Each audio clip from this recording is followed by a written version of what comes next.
একজন আরেকজনকে শত্রুপক্ষ তৈরি করছে। এইটা যদি আমরা বন্ধ না করি, গণ অভ্যুত্থানের পক্ষের শক্তিগুলোর ভিতরে যেভাবে ফাটল ধরানোর চেষ্টা করা হচ্ছে, গণ অভ্যুত্থানের পক্ষের শক্তিগুলোকে একজনকে আরেকজনের পক্ষের বিপক্ষের খলনায়ক বানানোর চেষ্টা করা হচ্ছে, নতুন করে বয়ান তৈরি করবার চেষ্টা করা হচ্ছে।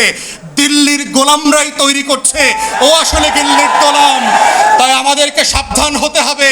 বন্ধু বেশে কারা কারা আজকে দিল্লির গোলাম বানানোর জন্য, আমার আজাদির লড়াইকে, আমার গণ অভ্যুত্থানকে ব্যর্থ করে দেওয়ার জন্য দিনরাত চেষ্টা করছে, সেই দিল্লির গোলামদেরকে এক্সপোজ করা, সে রাজনৈতিক দলের নেতা হোক, সে আমলাতন্ত্রের মধ্যে হোক, সশস্ত্র বাহিনীতে হোক, গোয়েন্দা সংস্থাতে হোক, এই যে নতুন বয়ানের রাজনীতি তৈরি হচ্ছে, যেই রাজনীতির মধ্য দিয়ে গণ অভ্যুত্থানের নায়কদেরকে আজকে খলনায়ক বানানো হচ্ছে, যেন বাংলাদেশ সব লুটপাট করে খেয়ে ফেলছে সমন্বয়করা।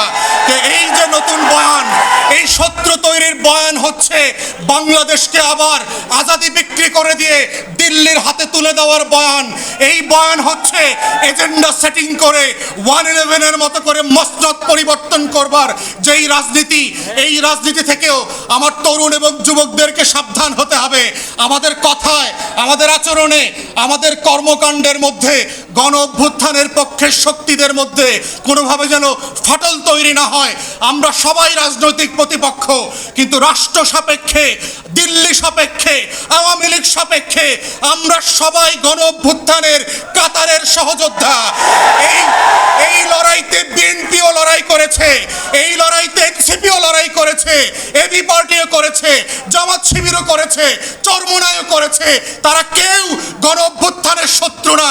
কিন্তু আমরা দেখতে পাচ্ছি দিল্লি এবং কলকাতার বয়ান দিয়ে আজকে গণ অভ্যুত্থানের পক্ষের শক্তিগুলোর মধ্যে যেই বিভাজনের রাজনীতি তৈরি করা হচ্ছে, এই রাজনীতি হচ্ছে দিল্লির রাজনীতি, নায়কদেরকে খলনায়ক বানানোর রাজনীতি, শত্রু সাপেক্ষে বাংলাদেশের স্বার্থ বিক্রির রাজনীতি।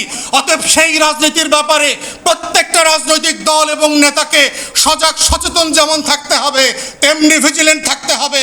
এই গণ অভ্যুত্থানের আপনারা যারা সম্মুখ সারির সহযোদ্ধা ছিলেন, পাশে পাশে বসে, প্রান্তে প্রান্তে বসে যারা লড়াই করেছেন, আবু সাইদ মুগ্ধের মতো যারা এখনো আবাবিলের মতো বুক চেতিয়ে বসে আছেন, লাল সবুজের পতাকার দিকে চুপটি মেরে যে তাকাবে শকুনের মতো, ওই শকুন চুপটি মেরে চোখ সহ তুলে দেওয়া হবে। সার্বভৌমত্বের প্রশ্নে, স্বাধীনতার প্রশ্নে, আজাদির প্রশ্নে কোনো কম্প্রোমাইজ হবে না।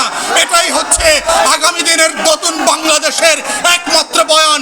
এবং সেই বয়ানের নেতৃত্বে এনসিপি থেকে শুরু করে জাতীয় যুব শক্তি নেতৃত্ব দেবে। আমরা সে একসাথে কাঁধে কাঁধ মিলিয়ে বাংলাদেশ দুই গড়বার রাজনীতি করব, রাষ্ট্র বিনির্মাণ করব, জাতি বিনির্মাণ করব, সে আশাবাদ ব্যক্ত করে আমার বক্তব্য এখানেই শেষ করছি। সবাইকে অসংখ্য ধন্যবাদ।